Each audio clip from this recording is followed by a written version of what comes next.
Welcome, trust builders. I'm Sue Dyer, and this is Lead with Trust, where we explore how leaders can build their business on a foundation of trust and reap the rewards of becoming the top performer in their market. Leaders that understand how to use and leverage trust are uniquely positioned to disrupt their industry and dominate their market. Distrust of businesses and business leaders is at an all-time high. Trusted businesses must have trusted leaders, and your team, your customers, and your vendors are waiting for you to step up and elevate the level of trust in your business. My hope is that this podcast can help you start your trusted leader journey.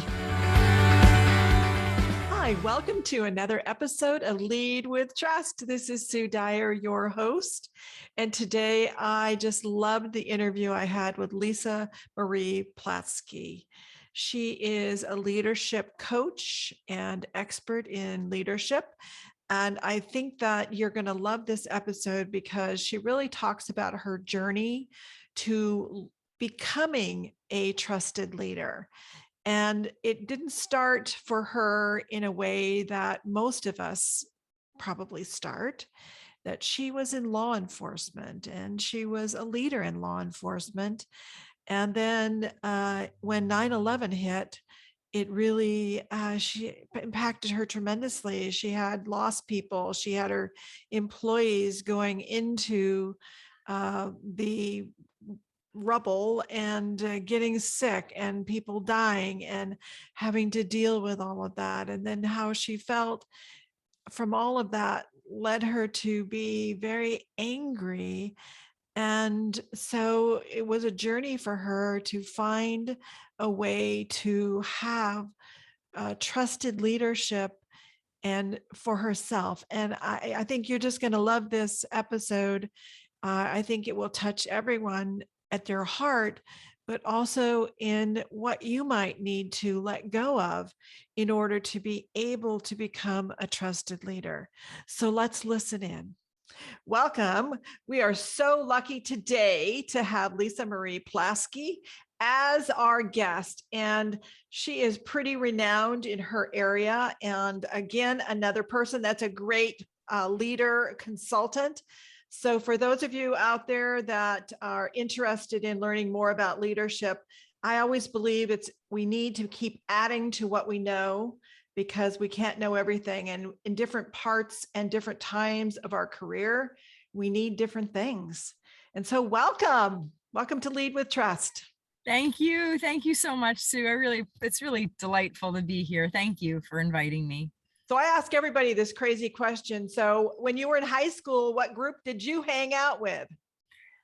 What group did I hang out with? In high school, I don't know if it was a group. I think that I was really afraid of myself. And when I was in high school, that I was, I'd try a little bit here in student council and I'd try a little bit here and, in this service-based organization and try a little bit over here. And I was still trying to figure out who I was and what I wanted to do when I grew up. I think that's what high school is about. And it's so hard now with so many of the kids being home and not really having a high school experience. It's going to be interesting to see how that plays out over the course of their life. But I agree. I have wondered about that, especially for students not having that graduation experience or that prom experience, or where some of those experiences that I got to be really socially awkward at, but then, have the experience. Well, what doesn't kill us makes us stronger. Absolutely. Absolutely. So tell us a little bit about your experiences in law enforcement and your current journey in owning a leadership development organization that's involved in trust. Well, law enforcement is my background, and it's the career after banking that was the one that I had probably the biggest impact on me. And law enforcement, after I went to the academy, Sue, they gave me this piece of paper and a badge and a gun to take home. And on that little piece of paper, my credentials, it said, this officer possesses integrity. And I looked at that and I thought, isn't this interesting? It's like a certification in trust. It's like a certification in, like, you're somebody that others can get behind. And so my career in law enforcement was varied. It was in the Piers of New York, as well as teaching at the Federal Law Enforcement Training Center and at the Leadership Development Center in Dallas, Texas, where I got to develop curriculum post 9/11. And so much of the work in law enforcement was about trust for that reason. It was being somebody that others saw as trustworthy. And what I thought was so interesting about the career in terms of trust as an internal expression of self is that that piece of paper might have said something to people in the public, or a certifying to certify the work that you did. But internally, when I went into supervision, I was then dealing with people in running the organization in a very different way than as an officer. And so that trust extended into the one-on-one relationships with others and the team, and learned so much about myself in what breaks it, in what keeps it, in what strengthens it.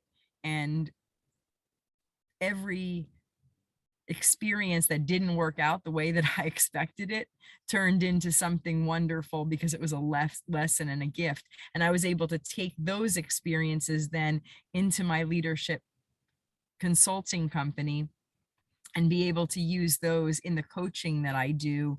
And that's been 18 years now, which I just can't believe that it's been that long, and be able to use that in establishing trust within my team, within my relationships with clients. And I don't know that if I would have had those, what happened in law enforcement would, in how it shaped me. Without that, I don't believe that my organization would have been as successful early on. So we have to talk about law enforcement and trust. And so just a little bit about that. I know you were there before, post 9/11 and Pre 9/11 and post. Pre 9/11, and then did some training post 9/11.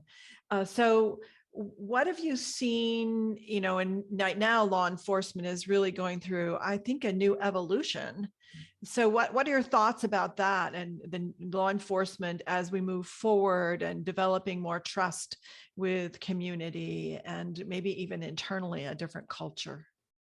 Well, there's something really interesting in organizations that have hierarchy that I'm sure that you've seen, which is, does everybody have a voice? Is it believed that everybody gets a voice and is allowed to come to the table and share what it is that they see, what they notice in the organization? And in law enforcement, for me, so much of that was me being a vocal advocate for myself, and then having other leaders being willing to listen to what it is that I saw as valuable, as important, that open communication and having it go both ways. And so today in law enforcement, if you look back to the history of law enforcement, it's more and more things get piled on to law enforcement agencies, where they now are involved in social work, and they're involved in mental health, and they're involved in safety, and they're involved in rights for children. And it was never intended for that. And the training that officers get encompasses far more than I would say most people truly understand. When you get a job and you go into something in corporate America, from what I've seen, you don't have all of those facets that you're dealing with on a daily basis with regards to the people that that you're interacting with. And yet in law enforcement, you get the phone call and you're expected to go out and deal with this whole scope of uh, of what would be human behavior. And it's just a massive amount of, I would call it, burden, on a human being. That's just a superhuman request. After 9/11, for myself, there was so much fear. The opposite of trust. There was just so much fear that it was tangible. It was visceral when you were walking around. And even the people that I was responsible for and supervising, you could still feel that internal angst that had to be lowered.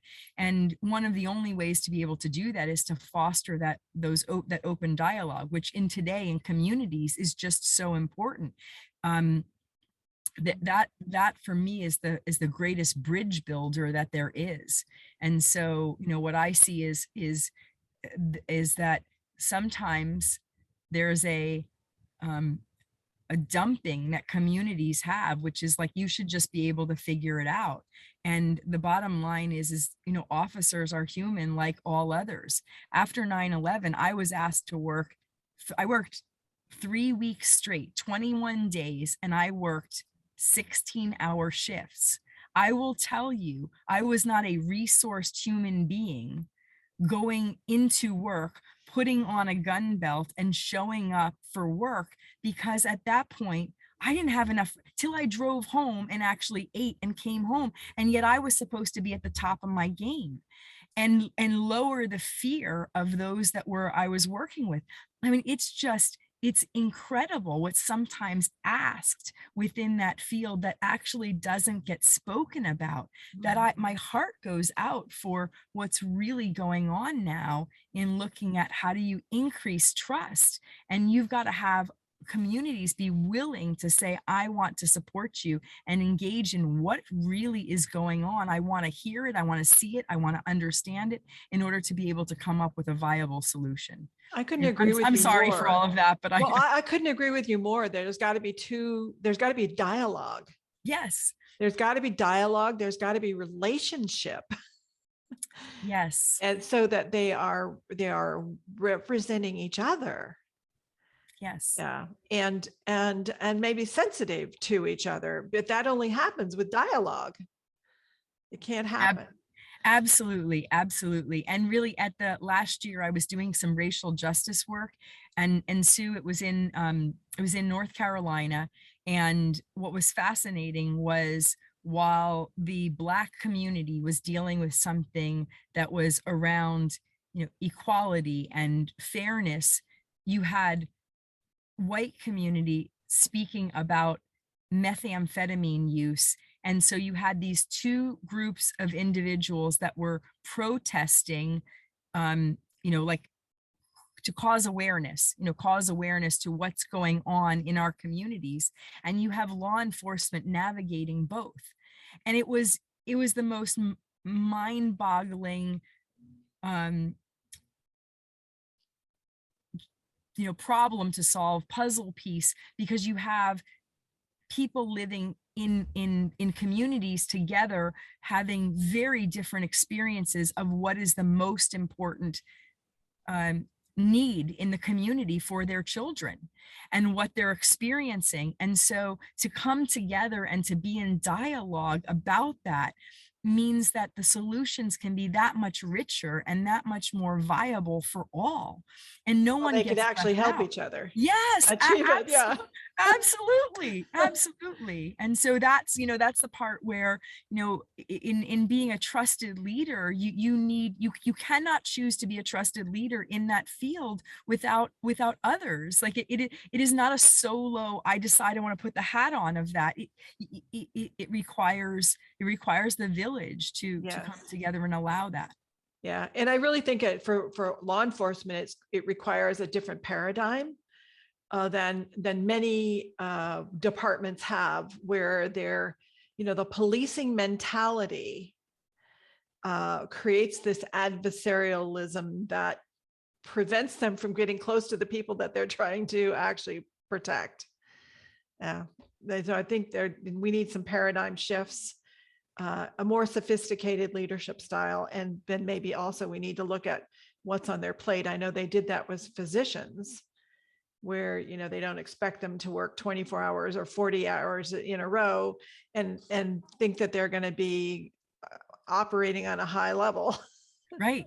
Right. Yeah. Exactly. And, and then to also be in and look at this in terms of, there was an organization that in my leadership company wanted me, it was a policing organization that wanted me to come in and do some leadership consulting, because the person that was hired as the chief of police believed very much in leadership, had a varied background, and wanted to bring me in to do some training for the officers because of my background. He was thwarted by city government because the budget was controlled by city government.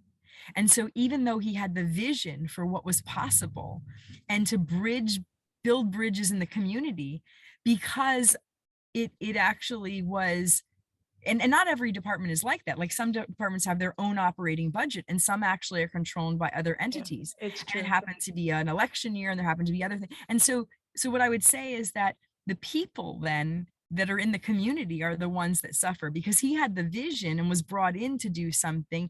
And we had, some brilliant conversations about the possibilities, and who he had hired for his assistant chief of police was, just impeccable. And yet it wasn't viable. And so what I would say is that when I had a conversation with a business owner in that community, being a business owner myself, and I mentioned something about, they were like, well, the department, they don't have training in this. And I said, no, it's not that it's that they would be willing to do it. It's that there are other bodies sometimes. And so before you make a judgment about why something is, you have to look at the whole picture. You've got to look at all the facets and components of what's really going on. And so, those are the times that really breaks my heart, because the possibility is there for open dialogue. It's just that there may be another outside constraint. Well, that happens all the time where they want to do something. And I mean, any entity. Yes. And it doesn't matter whether it's public or private, there can be a boulder above or below that prevents it from occurring. And, that is why sometimes the trusted leader needs to be there to establish enough trust with whomever are those boulders or is in the way, so that eventually it can shift. But it does take a commitment to making it happen. It just does. And I think we have a lot of work to do there. And I'm so glad you're there to help and support this, because I think it's an essential component for our culture, for our future. And I thank you for your support with that. So I know that you now teach leadership, in lots of different places, not just in law enforcement. And so where has trust become part of the conversation? Well, trust becomes part of the conversation in the very, very beginning, in the foundational elements of the leadership work that I do, because I speak about how if you don't have it in your team, if you don't have it in connecting with others, then it doesn't matter what your great ideas are. There's no way for them to be able to move forward. There's no way for them to be implemented in a way that has anything other than a check the box mentality. There's no investment in actually getting the work done, in getting whatever the objective is met. And so, for me, it is the foundational element. And we have conversations around what that looks like, what it means, whether or not it's a value in the organization, how it actually shows up. And if it's a big question mark and a big surprise, then we look at, how do you have to build it? What do you have to do? And it does go back to those conversations that you and we just talked about with regards to law enforcement, because it's across the board. It doesn't matter. Law enforcement is probably 0.002% of the work that I do. Everything is is really around the small business owner and the entrepreneur. Hi, this is Sue. Sorry to interrupt the episode, but I'm so excited that my new book, The Trusted Leader, is about to launch. And if it's after February 1st, 2022, then it's already out there. And so I'm so excited because for years, I've been asked to help leaders to create a high trust environment. We have worked for 35 years to go in and help leaders through intervening and facilitating the development of high trust teams and businesses. And now I'm teaching leaders how to do this for yourself. And trust is so important because it's really like having your foot on the gas of your business.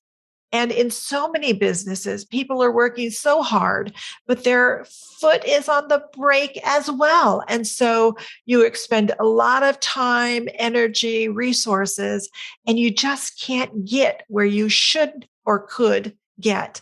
And so I hope you will go and get the book now and start your trusted leader journey. You can go to www.sudyco.com/book, and you can get the book there, and you can pre-order the book there, or you can get it on Amazon, Barnes and Noble, or anywhere that you get your books. But I hope you'll go and get it and start reading it. I can't wait to get your feedback and to be on a trusted leader journey with you. Let's get back to the show.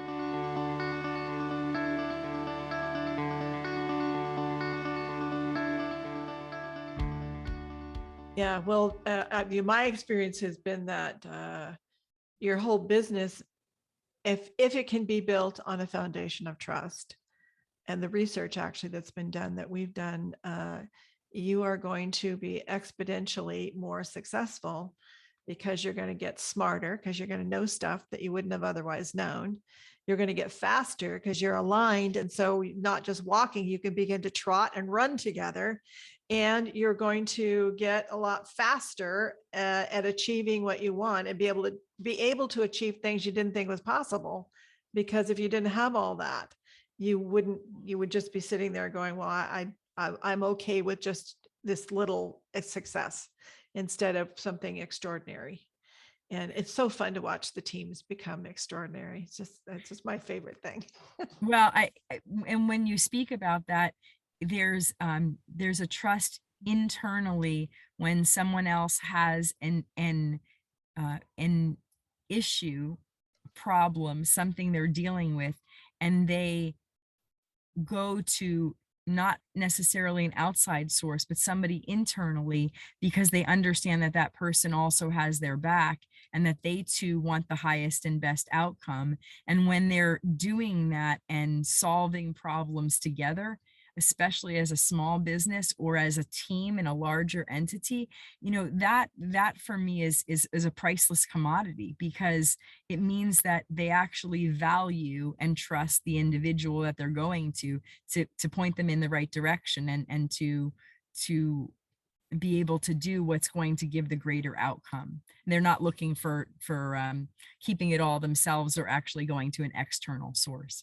Yeah, well, it can't happen if you keep it all inside yourself. However, if you don't trust yourself, because I see this a lot with smaller businesses, the leader itself doesn't have confidence, trust, feel worthy, whatever the words are, and that really prevents them from developing the kind of relationships that could be transformational. You're speaking my language now. So this is all about the beingness of leadership, which is something that I learned, that who you are being is far more important than what you are doing or what you are saying when it comes to leadership. That it is definitely starts with self. So Yes, that's what, I have a little trust pyramid at the top of it is self. You can't move on. That's right. That's exactly it. Do not proceed. Do not go. It's the regulator. It doesn't allow anything else to happen. Exactly. Yeah. So I know you know, so talking about that, you talk about courageous leadership. And I just love to know more about what you mean by courageous leadership and, how does that play out? What is a courageous leader? So when I started my business, I share, I it was criminal justice. Like I had that background in criminal justice. And so I was in a place of going, okay, how do I have a business and have it be successful? And what do the best leaders do? And I started to do research, and I had these 7 pillars of leadership. And over time, I said, okay, so this is what leaders do and what really great leaders do. But what about like the top 0.0001%? Like, what about the really best of the best? What do they do? And I was like, oh, those are the ones that are incredibly courageous. Like, that's what I started to see. They were ones that took risks. They were the ones that, brought people together. They were the ones who had high levels of trust. And there were 3 elements that stuck out like as being like necessary for that. And those 3 elements were vision, vulnerability, and voice. And vision, I hear it talked about all the time, and yet I find it implemented not necessarily in a way that is easy to understand. Vision, the hidden gift in that was clarity. Like this level of clarity was so dialed in with these leaders that it was nothing extraneous could pull them off track. Like they were so dialed into where they were going, why they were going there. And it so much so that their teams wouldn't give them anything that was not in that dialed in, vision area. Like they took responsibility for what they were doing. And with regards to that, like I know for myself, we didn't talk about vision as a family. My mom was a single mom, and we talked about vision when we went to the eye doctor. Like we didn't, it wasn't a big part of, you're supposed to have that clarity of where you're going. It was so much was about survival. And so this type of vision with that level of clarity, it is dialed into the organization, but as you mentioned earlier, dialed into self, really like who you are and what you want. And so nothing takes you off track. With the vulnerability piece, I found that the what unlocked that was forgiveness. And I've done so much research into forgiveness and vulnerability.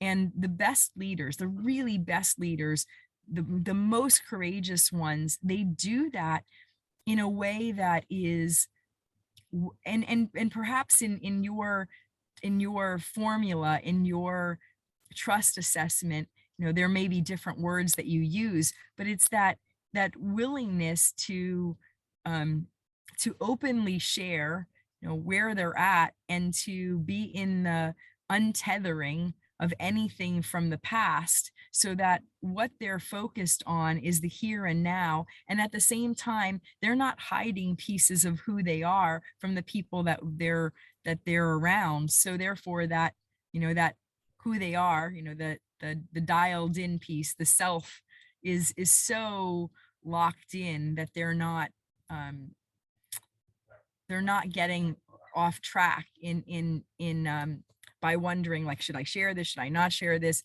does this get disclosed, does this not, like, it's not, it just comes from such a place of natural um sharing. And what that does is it gives others permission to share what's going on. So it builds greater trust in the organization, because there's nobody going, oh my gosh, is it safe, am I going to get fired, is this, it's really more about what's the best, what's best for the organization. How do I be a force for good? And the leader models that. And then the third part was voice, was people get behind where your heart lies, not your knowledge. And so how do you unlock that? And I found like those like most courageous leaders were willing to advocate for what mattered most to them. And even if it went against the grain of what was going on in the world, like they still took a position and a stand, because that stand and using their voice was so important internally in the organization and externally, that by doing that, when we look at trust, it also fostered trust, because they had the courage to be able to speak what may not be the norm, what may be, go against what the mainstream was doing. And it wasn't about being controversial, it was simply about the courage to do that, because what it does is it fosters greater creativity, greater innovation, bigger ideas, and ultimately more, it paid greater dividends. You could actually track it back to the metrics of money. That's very interesting. It does sound different words, but similar to like Yeah. the idea of transparency and collective wisdom and taking ownership. And yeah, so it's the same things that we know work, but are hard to achieve, and it's still unusual, unfortunately. Yes, and when I saw your assessment and I took your assessment, that's why I was like, oh, this, we're speaking the same language. We have different Terminology. vocabulary around it. Yeah. Yeah. Well, I always think that when you find like natural truths, they are the natural truths. We may have a different way of looking at them, like a perspective, but they're still what works. And you know, like gravity exists, and so we may have different ways to describe it, but it's still gravity. So, Yes. so for you talked a little bit about forgiveness, and tell me a little bit more about your definition of forgiveness, so that we can understand that a little bit better. Dive into Forgive that a little bit. Well, forgiveness for me is, is the one thing that changes the past, the present, and the future. It is, if you really are in the forgiveness, if you really understand that your forgiving is not about the other person and the forgiveness is for you, in order for you to be able to be um, unencumbered by anything that anybody has done or said. It doesn't mean that you tolerate the behavior again. It just simply means that you let it go. It actually has the ability to change the past. It has the ability to change the present moment and see how you see the world moving forward. And my example of this, and where this actually started for me in research, was after 9/11. I will tell you, I was angry. Angry doesn't even sum up. To have to send, it'll move me to tears. To have to send my employees to hundreds of funerals for officers who lost their lives, for me to send employees to the site of 9/11 to search for remains, for me to personally have lost one of the most important people in my life, my mentor, who went back in the building to save people and never made it out. I was angry. And what I realized one day was, if I stayed in that angry place for forever, I would have a very unhappy life. And at the time, Sue, I didn't see a way out. Like, it felt very real.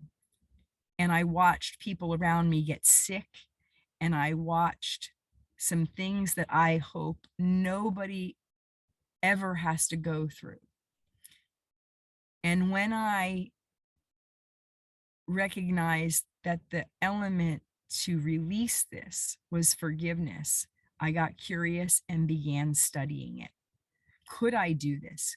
Could I forgive the unforgivable? What is the unforgivable? Is there anything that's unforgivable? How does this help me? How does this benefit others? How does this affect my relationships? Like, I really started to look at, what is forgiveness? What does it do? What does it mean? Does that mean I have to tolerate that? What about other things that were going on in my life? How does it affect those?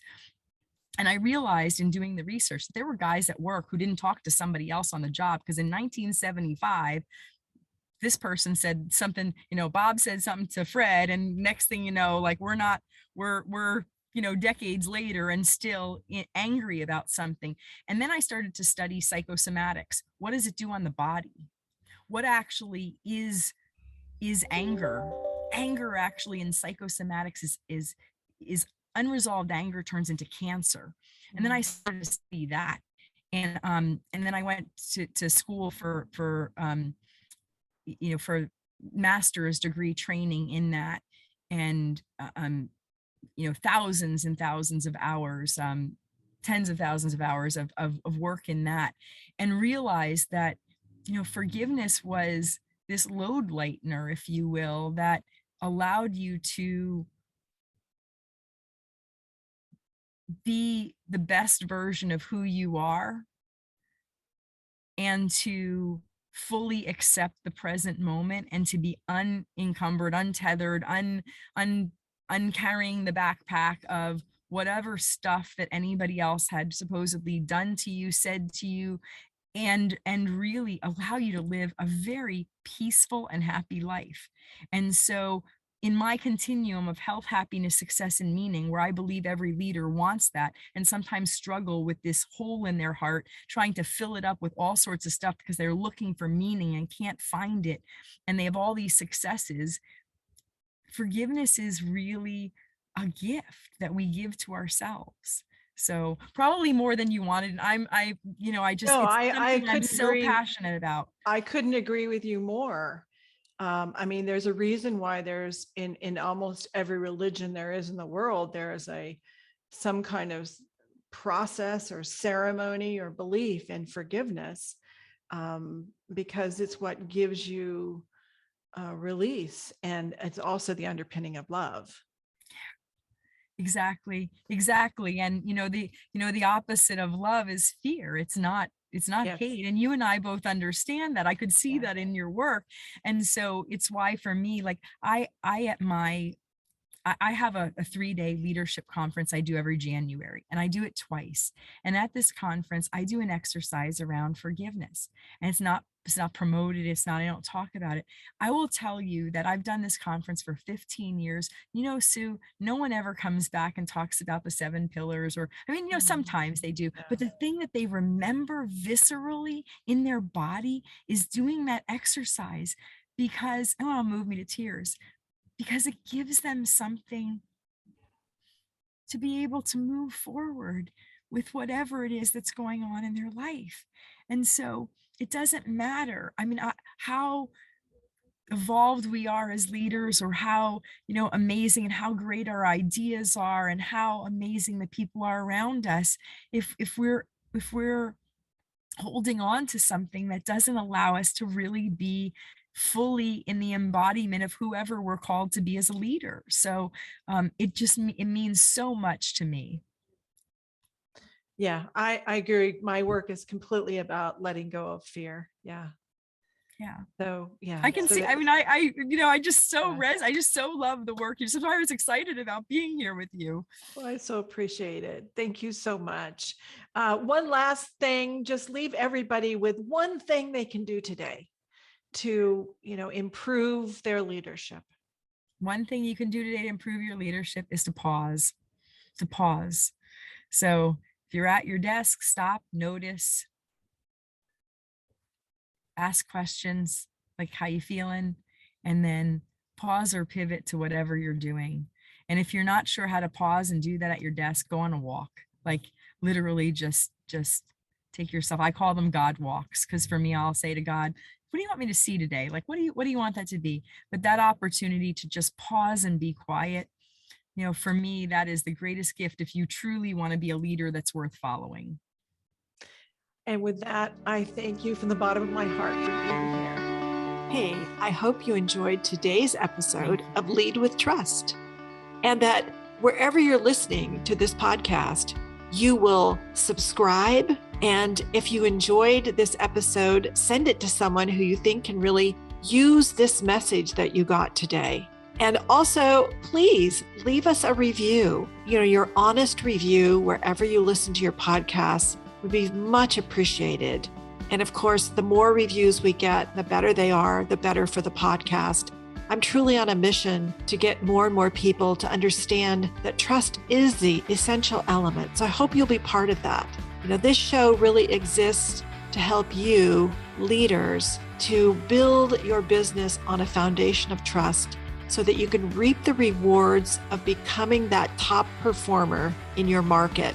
I see over and over where no one can possibly reach the levels of those people that understand how to build a high trust culture in their business.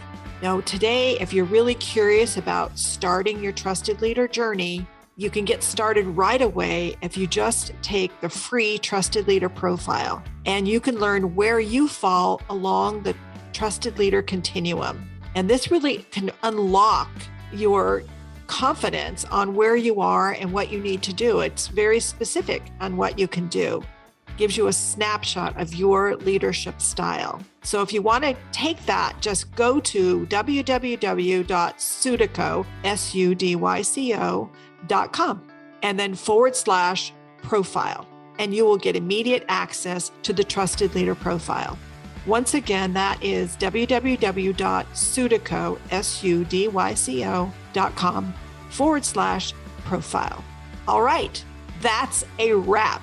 I just can't wait to hang out with you again on our next episode.